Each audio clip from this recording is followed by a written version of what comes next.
آج اختیار جو ہے وہ بھی اہم پریس کانفرنس کرنے جا رہا ہے، اس حوالے سے کیا کہیں گے سر؟ کوئی پریس کانفرنس ہم کیا کہہ سکتے ہیں؟ پریس کانفرنسز آج کل بہت ہو رہی ہیں ماشاء اللہ، جن کو نہیں بھی کرنا چاہیے، کیونکہ یہ جو ہے معاملات حکومت کے یہ حکومتی معاملات ہوتے ہیں جن پر پریس کانفرنس حکومتوں کو کرنا چاہیے، لیکن آج کل ایک روایت بن گئی ہے۔ اب وہ کیا میں کہہ سکتا ہوں کہ کیا پریس کانفرنس کرنے جا رہے ہیں، وہ یہ نہیں کریں گے تو پھر اس کا جواب دیں گے۔ بھارتی حکومت کو یہ باور ہو گیا کہ ان کا کیس اتنا کمزور ہے کہ وہ ان کے خلاف فیصلہ ہونے جا رہا ہے، اور اسی لیے انہوں نے یہ حربے استعمال کیے جو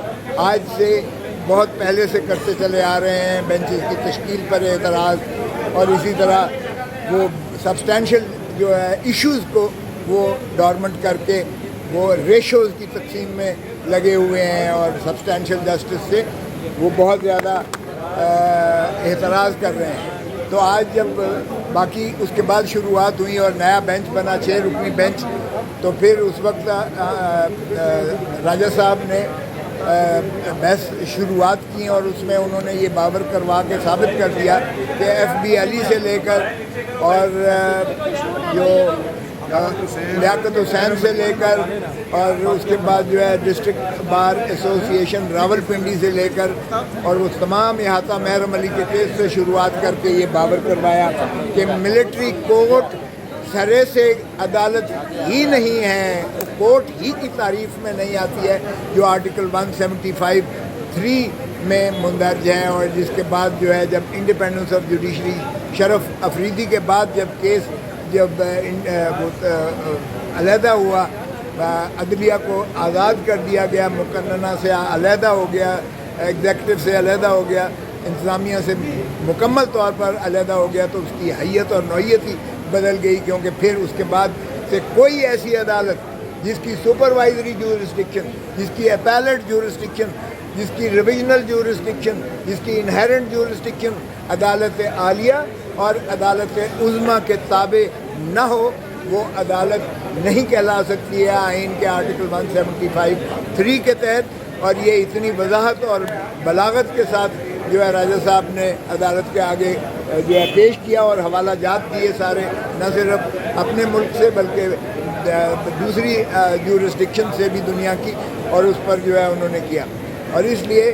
آج جو ہے بات بڑی واضح ہو گئی۔ عزیر بھنڈاری صاحب کا جو تھا وہ پٹیشن کل پہ چلی گئی ہے، وہ کل اس کو سماعت کریں گے، لیکن اس کے بعد جو استدعا کی گئی راجہ صاحب کی طرف سے کہ ایک تو یہ ہے کہ کوئی پتہ نہیں ہے کہ ان محبوسین کو، میں ملزمان بھی نہیں کہوں گا، ان کو حبس بیجا میں رکھا جا رہا ہے، اس لیے کہ ان کی کسٹڈی جو لی گئی ہے ATA کورٹ سے لی گئی ہے، وہ پتہ نہیں کہاں رکھا جا رہا ہے، کسی کو کوئی پتہ نہیں ہے، کتنے نام ہیں کسی کو کوئی پتہ نہیں ہے، ان کو فیملیز کے ساتھ ملنے کی اجازت نہیں دی جا رہی ہے، وکلاء کے ساتھ کوئی ان کا جو ہے رابطہ نہیں ہے۔ تو ایسے میں جب یہ نالش کی گئی، استدعا کی گئی، تو عدالت عظمیٰ نے اٹارنی جنرل صاحب سے کہا کہ بھائی یہ فیملیز سے ملنا تو ان کا حق بنتا ہے، وکلاء سے ملنے دیں، رکھا کہاں ہوا ہے یہ بھی بتائیں، اور نام تک نہیں بتائے جا رہے کہ کتنے کون سے لوگ ہیں جو اس وقت ان کی ملٹری کسٹڈی میں ہیں۔ تو اس کسٹوڈیل جو ہے جگہ پر، اس کی قانونی حیثیت پر، اس کے فیملی کو نہ ملنے پر ان کی اس وقت کیا کیفیت اور کیا حالات ہیں، کیونکہ انہوں نے یہ بھی خدشہ ظاہر کیا کہ اگرچہ آپ نے 102 کہا ہے، لیکن ہماری اطلاع کے مطابق اس سے بہت زیادہ جو ہے اشخاص ہیں، اس لیے ایک سراسیمگی پائی جاتی ہے ان لوگوں میں کہ کچھ لوگ یہ نہ ہو کہ وہ مسنگ ہی ہو گئے ہیں، کیونکہ مسنگ کی ٹرم بھی آپ جانتے ہیں کہ کتنی زیادہ وہ ایک رپل کریٹ کرتی ہے خاندانوں میں، فیملیز میں۔ تو ایک تو یہ انہوں نے اٹارنی جنرل صاحب کو کہا، اور ساتھ ہی جو ہم نے خدشات ظاہر کیے کہ جناب یہ ایسے سیکریٹو قسم کے یہ ٹرائلز ہوتے ہیں کہ اس میں سزا کر دیتے ہیں، اور پھر آپ یہ کہیں گے کہ جی یہ پاسٹ اینڈ کلوز ٹرانزیکشنز ہو گئے ہیں۔ اور محرم علی کے کیس میں اور لیاقت حسین کے کیس میں بھی ایسا ہوا تھا کہ کچھ لوگوں کو ملٹری کورٹ سے سزائے موت ہو کر وہ اللہ کو پیارے کر دیے گئے تھے،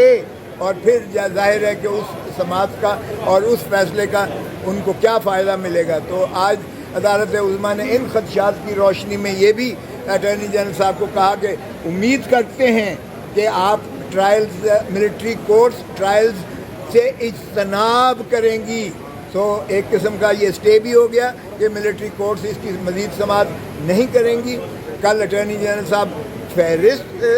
جو ہے فراہم کریں گے کہ کون کون سے لوگ جو ہیں وہ ملٹری کسٹڈی میں ہیں.